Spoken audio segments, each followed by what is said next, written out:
Is this normal? It's probably nothing serious. Maybe I'll feel better tomorrow.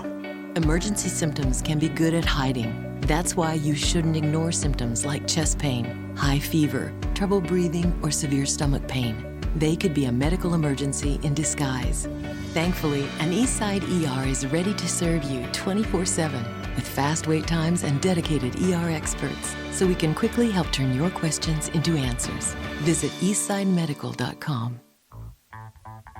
Broadcasting live from the Subaru of Gwinnett studio inside the Sonesta Gwinnett Place Atlanta Hotel. It's time for Gwinnett Business Radio. Gwinnett Business Radio is cared for by Eastside Medical Center, providing quality care to Gwinnett County and the greater Atlanta area for over 38 years.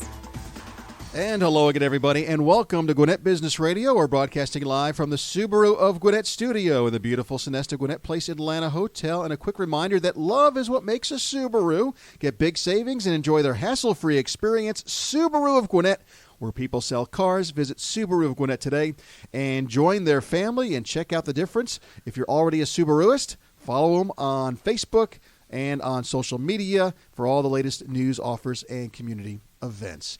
I love Subaru so much that I gave them a shout-out before even introducing ourselves. Mike Salmon, Stephen Julian. Hello, Stephen. Hey, Mike, how are you? I'm doing very well. By the way, you left out award-winning, and today we are an award-winning show because I got the stopwatch to work. Yes. I'm so excited. We're at 55 seconds and counting. You like playing with our new toys?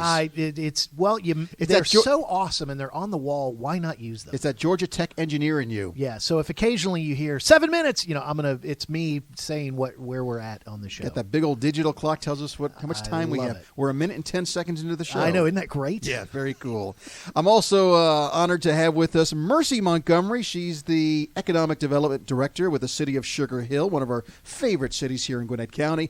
And Laurie Sossa is with the Southern Barter Club, and we'll talk to her in just a few minutes. But first, we'll start with Mercy Montgomery. Mercy, good morning. Good morning, Mike. The City of Sugar Hill, it's such a cool area. We're members of the Sugar Hill Business Alliance. We're up there all the time. Stephen and I both used to live in Sugar Hill. It has changed over the years. For the good. Yes. Tell us all about Sugar Hill.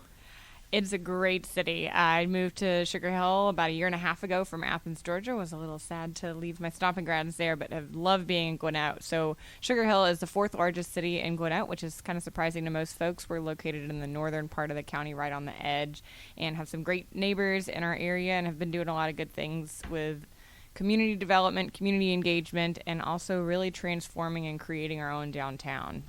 So over the last couple years, we've invested a lot of time and effort and energy in our E-Center, which is a 3-piece project. We have a community theater called the Eagle Theater. It's a gorgeous Art Deco 1930s style full-service performing arts center. So that was designed to pay homage to our history and founding as a city in 1939. On the other end of the East Center, we have a community gym, so that's free for anybody who lives in Sugar Hill or is a Sugar Hill gas customer. We've got an indoor walking track that's air-conditioned in the summer and heated in the winter, which is a nice feature.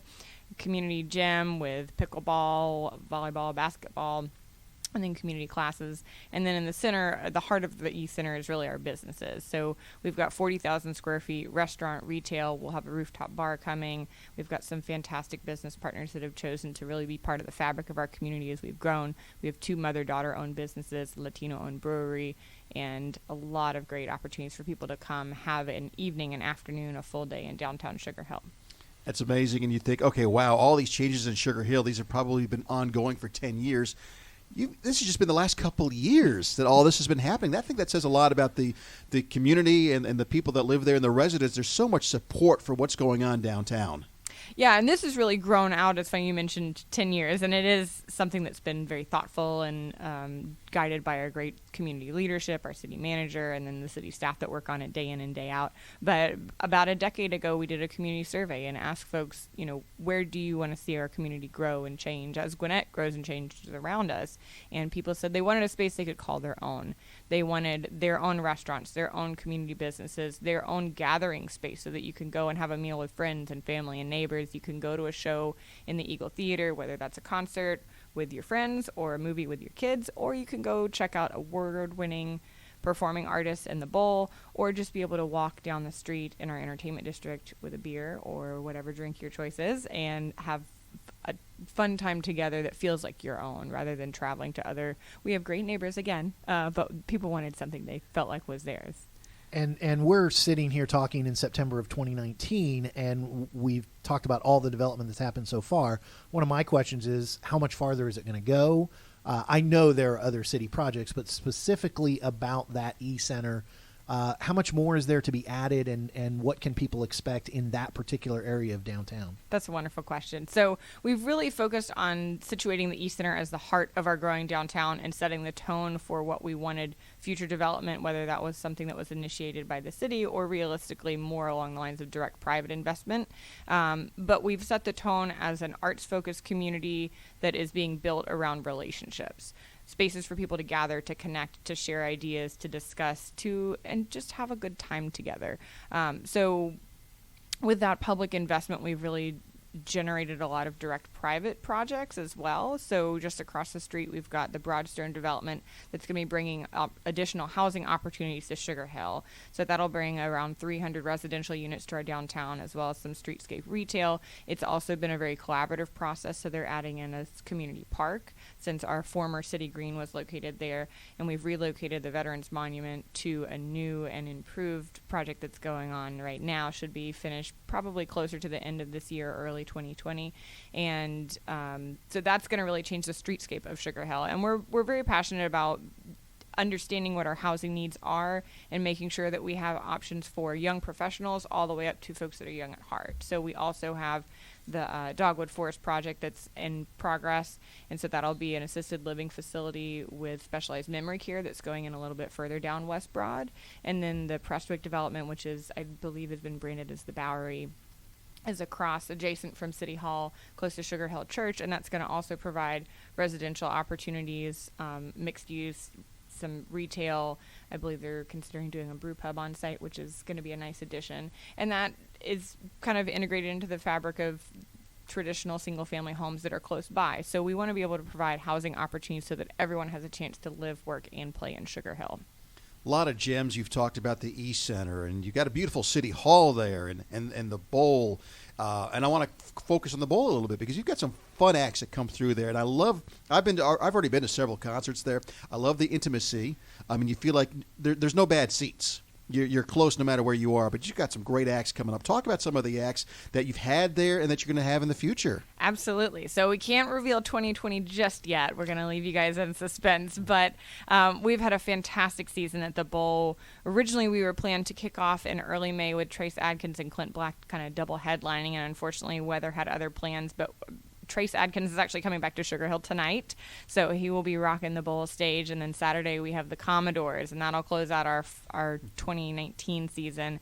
We had a sold-out Joan Jett show back in May, and actually in early June, and it was just electric atmosphere. This is the first season we've been able to have the Bowl as well as the E-Center, and so watching the play between all of our businesses and restaurants and the opportunity for people to truly enjoy a full entertainment district experience before and after has been phenomenal. And one of the cool things I love about the Bowl when it first came out was it really kind of pays homage to the Bowl, the amphitheater-like bowl that was at E.E. Robinson, right? So E.E. Robinson's a long-standing park at Sugar Hill.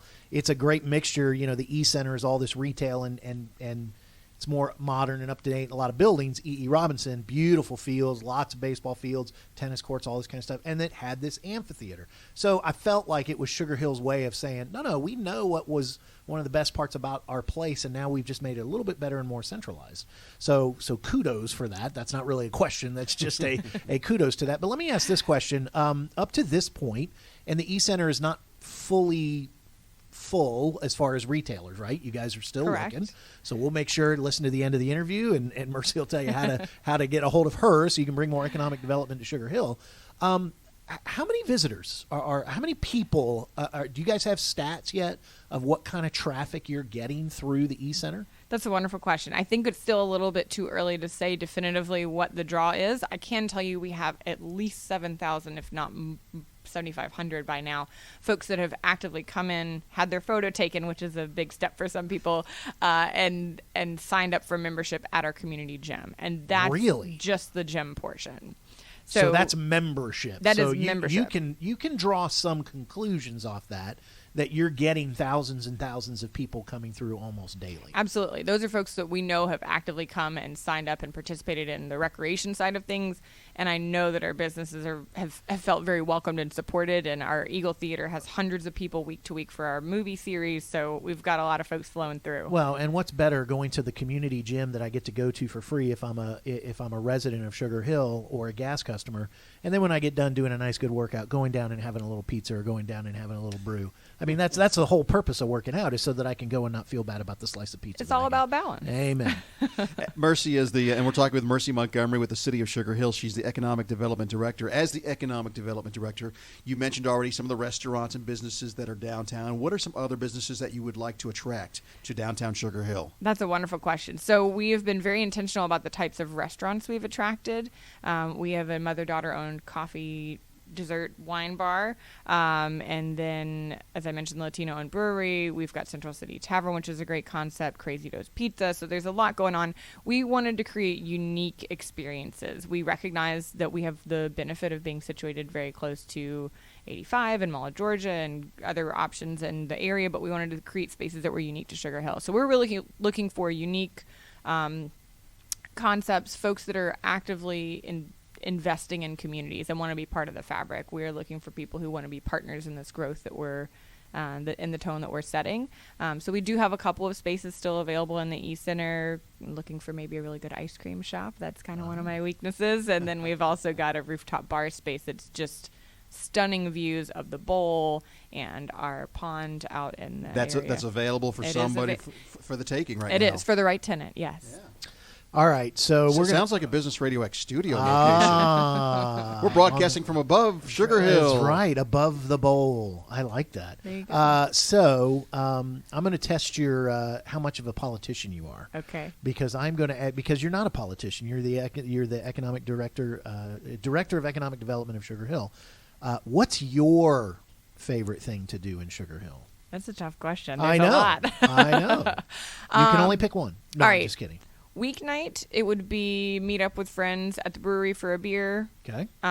Indio is an incredible group of folks. They have grown out of a love of home brewing, and so they change out their options on tap sometimes throughout the entire week. So They're fantastic. Okay. Love to go there. We also have great trivia nights, sometimes live music at some of our downtown restaurants. So either transitioning over to Central City, I love their buffalo cauliflower, or grabbing a slice of pizza and walking around downtown. Nice. Okay. Now, that was your favorite thing. So what are some of the other things that are right behind that? If someone were to come down, what are some of the things that you would tell them? Oh, make sure you do this, and now you can do as much listening as you want. All right, wonderful. So that was kind of my weeknight. I don't really have plans. We're going to do something off the cuff. If you have a chance to plan a trip to Sugar Hill, check our calendar for the Eagle Theater. We've got incredible productions. We've got Marshall Tucker Band coming up in October. Unfortunately, but fortunately, it's sold out in 4 hours. And the Eagle Theater, it does movies, it does concerts, it also does it do plays and yes, live theater? Wow. Yeah. So it's got a broad range of what it can do. And our Players Guild are fantastic partners. They just wrapped up the production of Calendar Girls. They've got a radio Christmas show called The Games Afoot coming up in November. You'll like that. I actually am going to that. You ought to come with us. Okay. He is shaking his finger at me. Mike never does that. Old-time radio. And you interrupted Mercy. Go ahead. Yeah. I just got excited. I'm sorry. The theater is fantastic. We really have a range of programming for everybody. I do go work out at the community gym. It's great. It's cozy. I'll run into people that I know there, which is a great thing. It feels relationships. You were talking about exactly.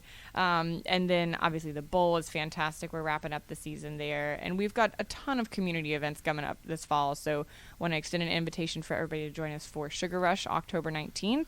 We've got a holiday celebration. And there's programming throughout the week with our different community groups and our businesses as well with trivia nights. And you told us off air there are 14 different community groups in Sugar Hill. Yeah, 14. Yeah. And she told us she could give us all 14 if given a little bit of time, but we're not gonna gum up this interview with that and try and stump her on that. Mike, one of the other things I wanted to throw over to you is the Sugar Hill Business Alliance and other business groups have used the e-center, correct? Absolutely, and what's really cool is the leaders there, the mayor, the people that are in the government part, the politicians. They're like your neighbor. They are your neighbors. I mean, literally. Yeah. There's not that stuffiness that comes with some other cities. I won't mention. Won't mention it just feels good. And they have welcomed the Sugar Hill Business Alliance, and it's a partnership of government and business, recognizing that they can both help each other. And I think one of the best compliments you could say about Sugar Hill, that Mercy kind of touched upon it, is she already works there every day, Monday through Friday, yet she's going back at night. She's working out there. You would think, okay, I'm tired of being around this place. You can't get enough of it, it seems. I live 3 minutes from City Hall, so Wow. I am truly in the fabric of the community, which I love. And to your point, it feels like the Sugar Hill gang, not to be punny, but we all group of books. we all do. Everyone that works in City Hall, everyone that invests in our community groups, all of our volunteers, and the people that I get to connect with when we're crossing paths downtown and everybody's just walking around, is incredibly friendly. They're excited to be part of the progress, and it feels like we're all there together. Live, work, play is more than a buzzword when it comes to Sugar Hill. They put their money where their mouth was and they actually used public funds to create a public space that everybody wants to be a part of. What's funny is when we went to the Eagle Theater to see Calendar Girls, some of the people that were taking tickets were actually city council members. Mm-hmm. I mean, so it's Mayberry RFD to use another. Bad. We've got Sugar Hill Gang, Mayberry RFD. So, I guess they need to come up with some Rhoda reference. But it's wonderful because you're seeing this in so many cities, especially in Gwinnett County, where now the downtowns. It's happened in Lawrenceville. You got Duluth. Swanee. Duluth has gone through it. Yeah, Swanee Town Center. None of them have a bowl though.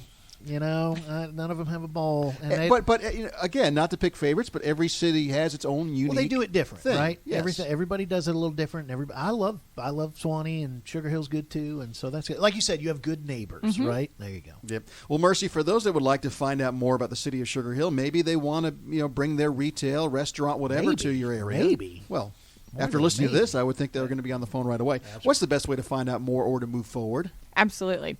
Our city website is cityofsugarhill.com. So that's a snapshot of everything that's going on in Sugar Hill. We also have really active social media presence. So follow City of Sugar Hill, Eagle Theater, Bullet Sugar Hill. We're all on Facebook, Instagram, Twitter. And that'll give you the best up-to-date reminders about all the great events we've got coming on this fall. My email is mmontgomery@cityofsugarhill.com. So if you have specific questions about growing your business in Sugar Hill, you're interested in more info about the E-Center, our Business Alliance, or getting involved with our community groups, we'd love to help connect you with other folks in our city. Or just go to the gym, get on the treadmill, and Mercy, you'll probably be on the treadmill next to you. You can talk business. There you go. While getting a workout. And then you can go grab a beer and a slice of pizza afterward and not Multitasking feel and guilty balance, at all. I like it. Mercy Montgomery, the Economic Development Director with City of Sugar Hill. Thank you very much. Thank you. Mike, the one question I didn't ask her was where the name Sugar Hill came from, but I know the answer to that. Do you know the answer? Enlighten me. So the rumor goes, the legend goes, that right where City Hall is it was kind of a hill area, top of the town, and supposedly a large wagon full of sugar fell over and it made the top of the hill white, which looked like a snow-capped hill, which doesn't happen in Georgia very often, and so it got the name Sugar. So that hill got the name Sugar Hill. Okay, So, Mercy says yes. She's nodding her head yes. There you go. Very What do I get? cool. What do I get? All right. And by the way, Mercy doesn't know this, but you and I are very competitive. You got two wonderful I questions did. out of her. I did. I only got one wonderful question. I'm ahead. out of I'm her. ahead. And now that's ruined it because now Laurie, you've messed it up. So the second guest, now you've tilted her to think that she needs to say good question to you. We got wonderful which is questions exactly why I brought it up. Well, that now messes up all future results. So, but what isn't messed up is the idea idea of getting a career at Waffle House. Waffle House manager trainees learn the business of serving others no matter their backgrounds. Then they are off on a path to great success. Waffle House promotes from within, so all operations management start in the same place as a trainee. Then they advance depending on their work ethic and ability to lead a team. They're looking for people who are ready to succeed. They're looking for people who want to grow as they grow. If this sounds like you, then go to whcareers.com today and learn more. And Mike, before I came to the studio today, I met a good friend for breakfast at Waffle House, and they were conducting interviews, and there were some awesome people that were coming in for interviews. I overheard a couple of them, overheard the manager doing the interviews. What a great place to work, because I know it's a great place to eat. Absolutely. All right, Stephen, thank you very much. Joining us now on the program, Laurie Sossa. She's with the Southern Barter Club. She's the CEO and founder, and she has already wooed us because she brought us a bottle of wine. So we're already off to a very good start. Thank you, Laurie, and good morning. Good morning. Glad to have you here. Talk about the Southern Barter Club and what you do. The Southern Barter Club has been in Georgia for a little over 10 years now. And so we have around 1,000 businesses that participate. And simply put, we're a membership network where the members, the participating businesses, agree simply to accept another type of currency. So yes, it's good old-fashioned bartering, but it's actually through use of a cashless currency. So it's a barter network, and the buyers and sellers use a different type of currency. So when people are interested in signing up to be part of the Southern Barter Club, can you walk through that let's take it from square one. Walk through the process of what I would need to do. How do I sign up? What am I agreeing to at the very beginning? Absolutely. So it's $299 to open up an account, and that's what actually funds your account. So now you'll have $299 trade dollars that you can spend in our network. Even though you'll be earning them locally in Georgia, we actually reciprocate with over 50,000 other businesses around the world. And so, most people think it means, and there's like a brick wall. They think, I give you one thing and you give me back in exchange something else. And so then there's that challenge of, what, am I even interested? Or is the value even there, right? So with a barter club, you're joining. You now have $299 that you could start with. Or you could just say, okay, here's my offering. I'm going to make available my dentistry appointments. I'm a dentist, and I'm in such and such area, and I have slow times, and so I rather use my slow times productively by saying I'm open to a new currency. And so everything else is the same. So the way they would have charged in cash, they now simply, in lieu of cash, accept these trade dollars. Are there members who join and don't really offer any services? They just put in money and then try and get back services, do you always have to offer some services? It's an actual currency, so Okay. we teach our clients how to integrate using this new currency, how to earn the currency. So it's leveraging underutilized assets, it's leveraging resources, professional services, inventory. So everybody in every business has their own cost of doing business. So in a service-based business, I've got time slots that are available that I could barter for something else. If I'm a retail business, I've got inventory. This line of clothing is not selling as well as I'd like, so I'll put it out here to try and barter and get something back in return. Exactly. So we have customers that also love not just the spending power, which is amazing. We're going to have brokers that find new spending power, but they also love the opportunity to use it strategically to gain a new market, to enter into new areas that maybe they want their business to grow.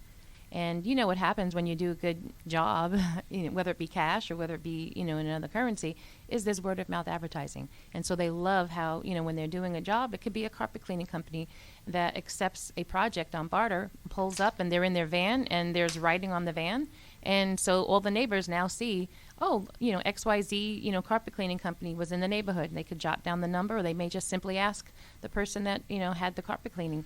They paid in trade dollars versus cash dollars, equivalent value, but they may say, can you recommend them? Were you happy with them? And now it results in word-of-mouth advertising and cash business as well. Laura, I'm allowed to ask one very, very ignorant question on at least one episode, and I've already avoided it in the first interview, so I'm going to throw it out now. So please tell me if it's ignorant and it's unfair to answer this question. But I was sitting here wondering about the $299 to get started. I know some of that is to cover administrative costs. What you do is not free, and there's an infrastructure there that people need to pay for.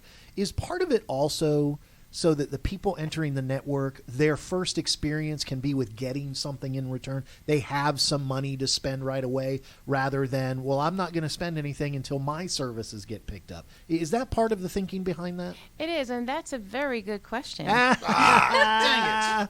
But it doesn't count. But thank you. Yes. So the $2.99 is funding their account right away, so they can get engaged right away with spending their money. They could go to dinner that night, get some business cards printed, etc.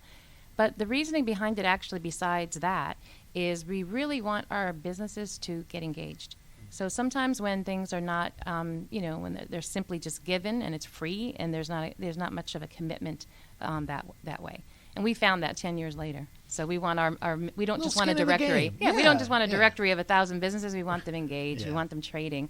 And attached to every trade, because there's literally, the role of Southern Barter Club is we're the third-party record keeper. We manage the debits and the credits. We send out real-time statements, monthly statements, quarterly, year-end 1099s, because it is a taxable income.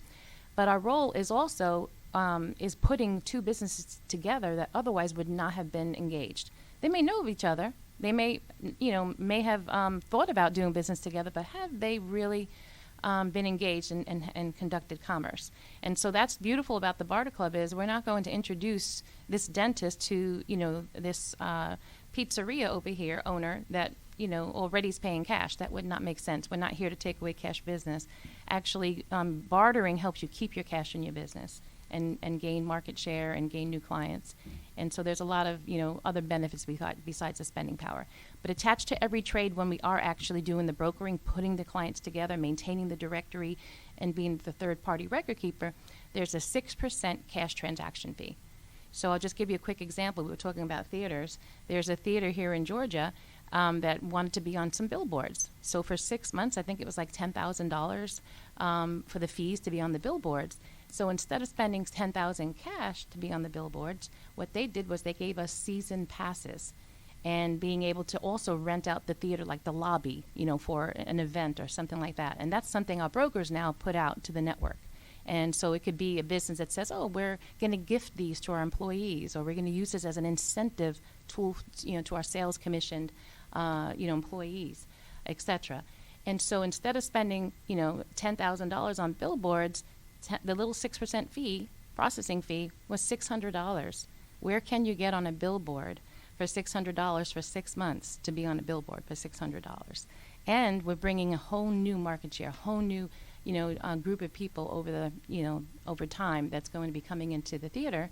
And of course, again, word of mouth advertising results from that. Our guest is Laurie Sossa with Southern Barter Club. Let's try to dismiss some myths out there about bartering. Number one, okay, you mentioned like a dentist. Oh, well, if it's a dentist and they're a barter club, they must not be very good. You get some quality people and quality products, number one. And so let's talk about that. And secondly, too, the scope of services and products available, because people may be thinking that are not familiar with barter clubs. There's probably not a whole lot of stuff that I'm really going to want. It's stuff that nobody else wants. It's a dollar store. It's they all really, really get rid of it things. by cash, so they're going to offer it for trade. Well, that's an interesting question and a good question that you brought interesting. up. You got interesting. You have the word That's interesting. good. Thank That's you. good. Thank you, Laurie. So yes, it's a really creative way, an innovative way to push out excess and aging inventory, and so that is available. But the reality is every business has their own cost of doing business. And so for a restaurant, the water is boiling for the pasta, the electricity's on, the waitstaff's there. And so if there's empty tables, and we could actually bring in clients that they otherwise would not have had, if they earn $1,000 in a month, let's say, $1,000 that they would not have had otherwise, their cost of doing business is maybe, $300. And so now when they say, I want to make an improvement and have some upholstery, or I want to have newspaper advertising or be on a billboard, or whatever they want to use that 1,000 trade dollars to let it build up to make an impact and get something using those 1,000 trade dollars. The reality is that, they made an investment. Really, it could have cost them maybe $300 when they actually, got to receive the end result of $1,000 of realized purchases. I was thinking so some businesses use a service like Groupon or what.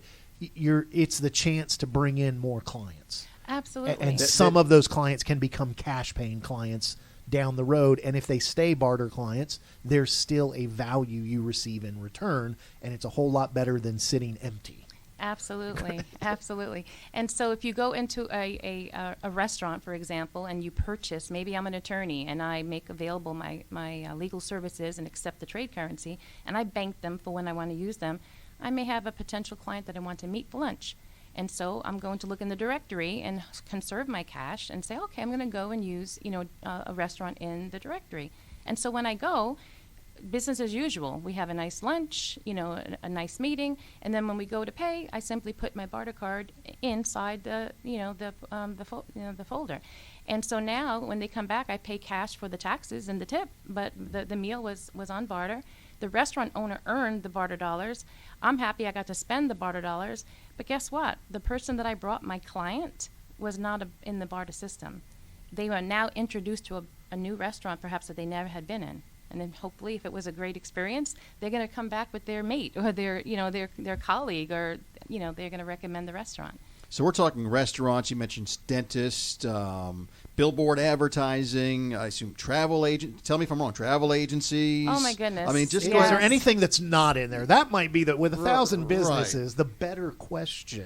I've actually it's up to the imagination. And you never know. I've seen in some barter clubs. I mean, trade for a vehicle. Oh yes, Yeah. we do. I mean, it's not something that we have regularly, but we have 2 or 3 automobile used automobiles outlets, and maybe in 1 year there may be 2 or 3.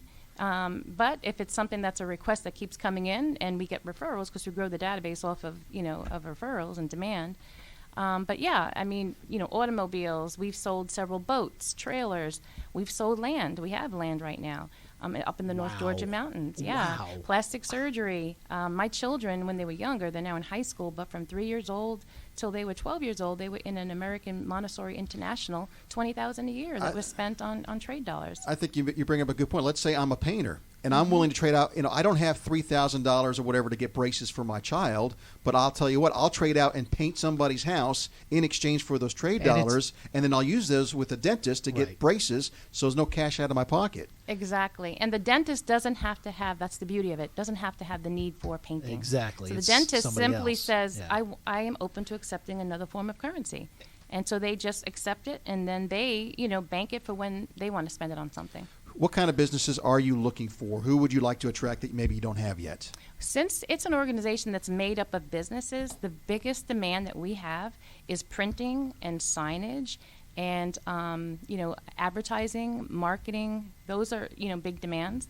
And then we're always open to hotels and restaurants and, healthcare services, you name it. The stuff that everybody needs. But it's up to the imagination. And what we do is we actually teach our clients how, even though they as a member get this valuable database and the brokering service, but they could actually consider themselves as a broker, which is amazing. We had a woman who's a virtual assistant that wanted to get her, we talked about Montessori school, wanted to get her children to Montessori school. And so in the directory there were 4 or 5, and they were literally like minutes from her home, but she wanted one very specific one. So we have a form that's called the buyer's order form, where we fill it out and we approach like a cold call and go on her behalf.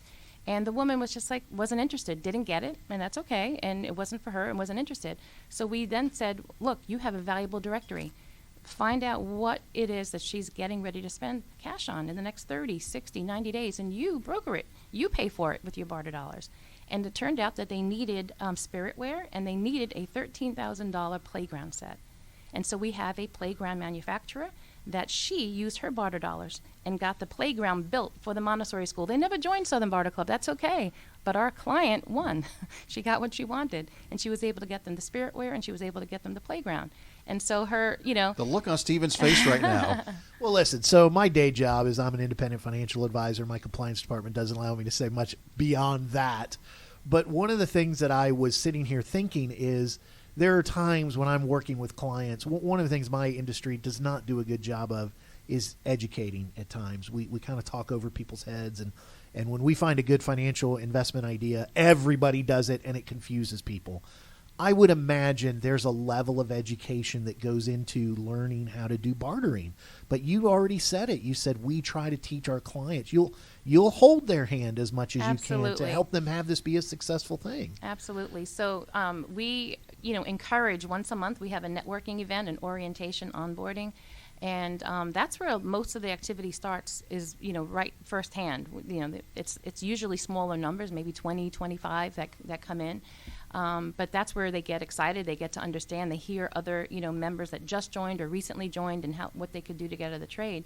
So that's one thing that we do. And then schedule an appointment over the phone. Come to our office and let us walk you through the software. Let us, we just had a woman who owns a Italian linens business, a boutique, and she just went to the office the other day and she brought us $6,000 worth of beautiful from Tuscany and different parts of Italy placemats and tablecloths and etc.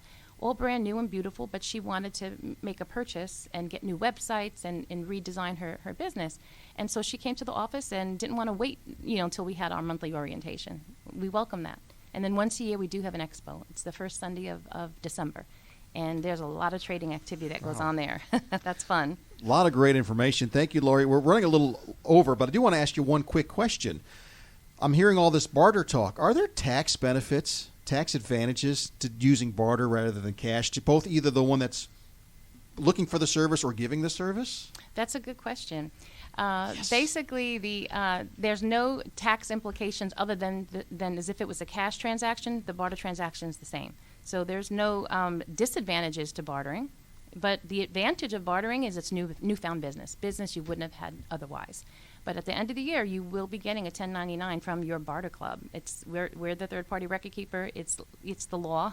You need to be reporting it. It spends like cash, and the value is like cash. And our clients most of our clients have been with us since we opened our doors 10 years ago. The key is there's no difference, right? No, it's no difference than doing cash business. Exactly. Okay. Mm-hmm. For those that would like to find out more about the Southern Barter Club, where can they get that information? www.southernbarterclub.com, and we also have sbcadvantage.com, which is beyond barter.